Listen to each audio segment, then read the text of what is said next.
आज हम ट्रांसलेशन की बात करते हैं। ट्रांसलेशन की हम लोग यहां पर बात करते हैं। थोड़ा सा मुझे लग रहा है कि वीडियो क्लियर नहीं आ रहा है, तो एक सेकंड में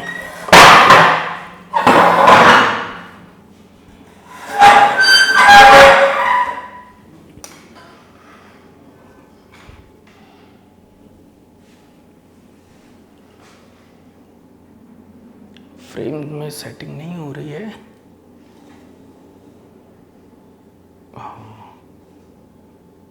अब ठीक है।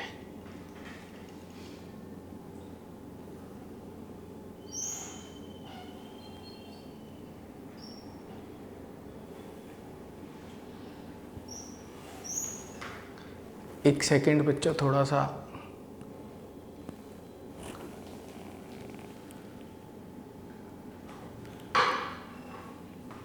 ट्रांसलेशन, ठीक है। देखो बेटा, हम जब ट्रांसलेशन की बात कर रहे हैं तो कल मैंने आपको सेंट्रल डॉग्मा पढ़ाया था, जिसमें मैंने कहा डीएनए से आरएनए का बनना और आरएनए से प्रोटीन का बनना, यही हमने सेंट्रल डॉग्मा कहा था कल, ठीक है। अब जब हम इस सेंट्रल डॉग्मा की हम यहां जब बात कर रहे हैं तो इस सेंट्रल डॉग्मा में डीएनए से आरएनए को हमने ट्रांसक्रिप्शन कहा था, टीसी ट्रांसक्रिप्शन, और इसको हम यहां पर क्या कहेंगे, translation. That is the translation, हम इसको ट्रांसलेशन कह देते हैं, ठीक है। आज हम ट्रांसलेशन की हम जब बात करते हैं, यानी कि हमारा मकसद यहां पर यह है कहने का कि डीएनए से आरएनए, और हमने कल डीएनए से आरएनए पढ़ा दिया, आज हम प्रोटीन के बारे में पढ़ाएंगे। यानी कि आप ट्रांसलेशन को ऐसे भी कह सकते हो कि प्रोटीन सिंथेसिस,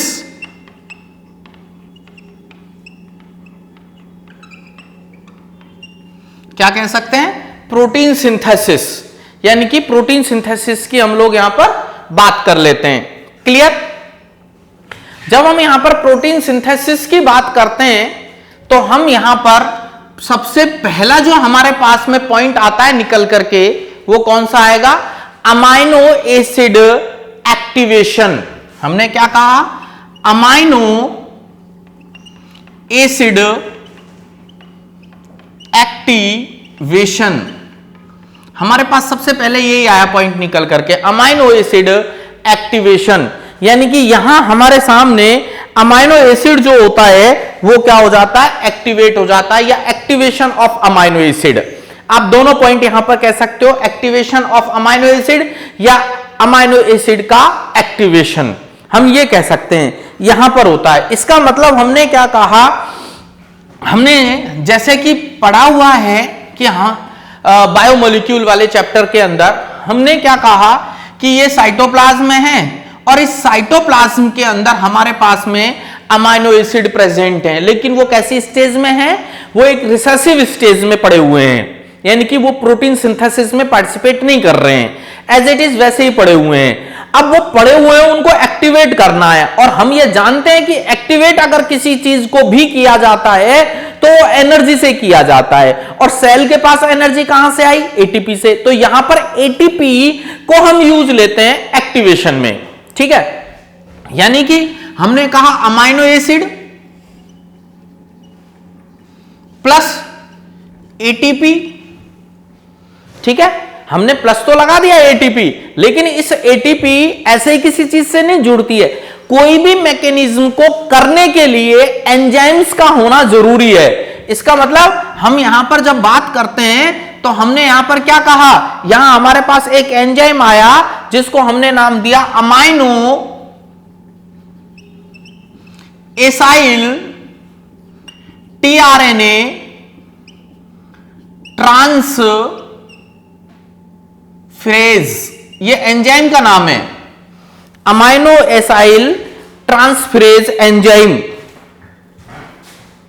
या ट्रांसफरेज भी कह सकते हो, या amino acyl tRNA synthetase enzyme भी कह सकते हैं। आप इसको सिंथेटेज ही कहें, ज्यादा ठीक रहेगा, सिंथेटेज एंजाइम, ये हमने कहा यहां पर, हमने क्या कहा, अमाइनो एसिड है, इस अमाइनो एसिड का एटीपी के साथ सिंथेसाइज किया हमने, यानी कि अमाइनो एसिड को यहां पर एक्टिवेट किया एटीपी ने, लेकिन उसके लिए हमारे पास में एंजाइम का होना जरूरी है। उस एंजाइम को कहा हमने amino acyl tRNA synthetase enzyme. यानी कि अब यहां हमारे पास क्या हुआ, हमारे पास बना amino acyl AMP enzyme complex. ये हमारे पास यहां बना, क्या बना, कॉम्प्लेक्स। साथ में या क्या कह रही है,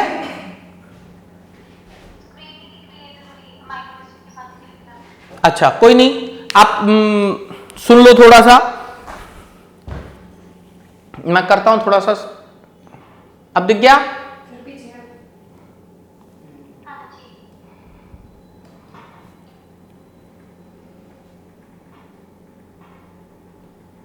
ठीक है, क्लियर है। तो हमने क्या कहा, ये हमारे पास में कंडीशन आ गई, दो फॉस्फेट के मॉलिक्यूल निकल गए हैं, निकलेंगे दो फॉस्फेट के मॉलिक्यूल। आप इसको ऐसे भी कह सकते हो कि हमारे पास में ये एक अमाइनो एसिड है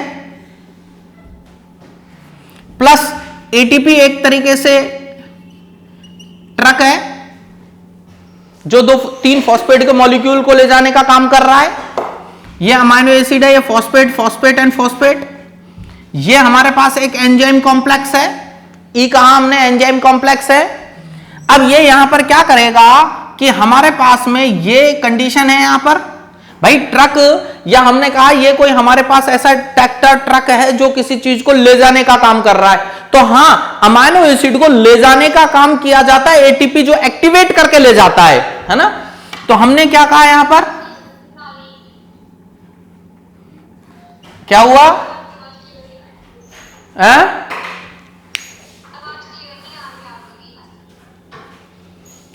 आवाज क्लियर नहीं, गूंज रही है या कैसे?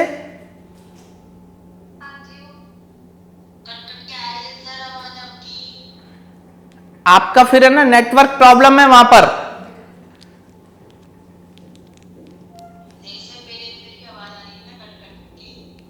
हाँ तो मुजीर अली, अगर आवाज कट कट के आ रही है तो नेटवर्क प्रॉब्लम हो सकती है।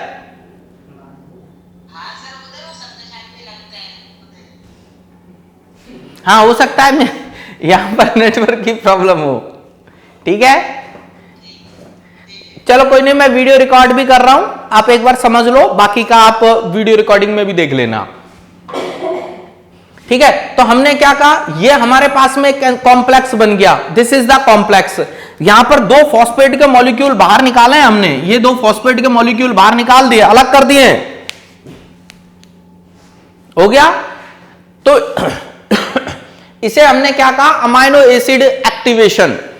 अब दूसरा हमारे पास में जो पॉइंट आता है वो कौन सा आता है, चार्ज्ड टीआरएनए। हम अब टीआरएनए को चार्ज कर रहे हैं।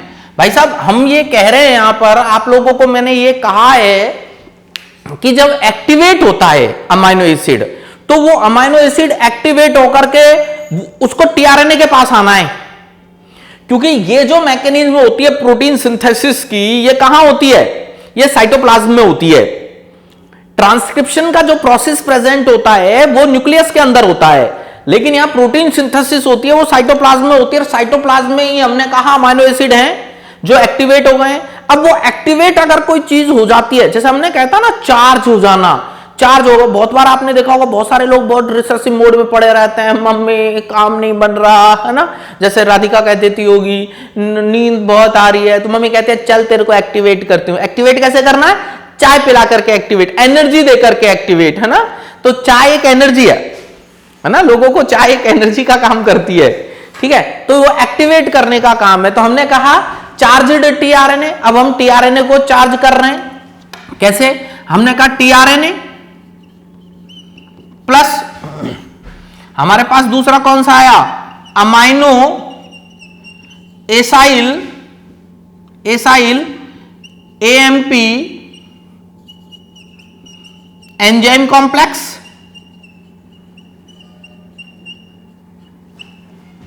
ये आया एंजाइम कॉम्प्लेक्स। इससे क्या हुआ यहां पर, एंजाइम कॉम्प्लेक्स यहां पर जुड़ा हुआ है, ठीक है। अब इसमें से अमाइनो एसाइल जो है वो टीआरएनए पर आ जाएगा, एएमपी का काम खत्म, वो बाहर निकल जाएगा, एंजाइम का काम खत्म, वो बाहर निकल जाएगा। तो हम यहां पर क्या कह रहे हैं, हमने यहां पर क्या कहा, टीआरएनए, आप इसको कहोगे ऐसे कहेंगे, amino acyl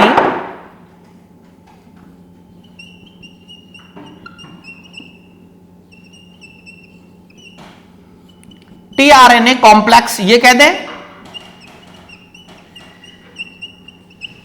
plus AMP plus enzyme. अब ये एंजाइम आपको पता है हमने कौन सा लिया था, amino acyl tRNA synthetase enzyme, वो रिमूव कर दिया हमने, हट गया। तो ये बेसिक सी प्रॉब्लम अभी चल रही है वहां पर, कहां पर, साइटोप्लाज्म के अंदर। अब वैसे इसको, इसके बारे में चार्ज टीआरएनए के बारे में जो बताया था चैपेविले, एक साइंटिस्ट था, उसने बताया था 1926 के अंदर, चैपेविले। बाकी ज्यादा डिटेल है नहीं है और अपन को एनसीईआरटी को ही कवर करना है। हाँ, वैसे एग्जाम की डेट मुजीरली आ गई है, फॉर्म, एप्लीकेशन फॉर्म भी आ गया है, आप फिल कर देना फॉर्म, 7 मई को ही है, मई। हाँ जी बोलो।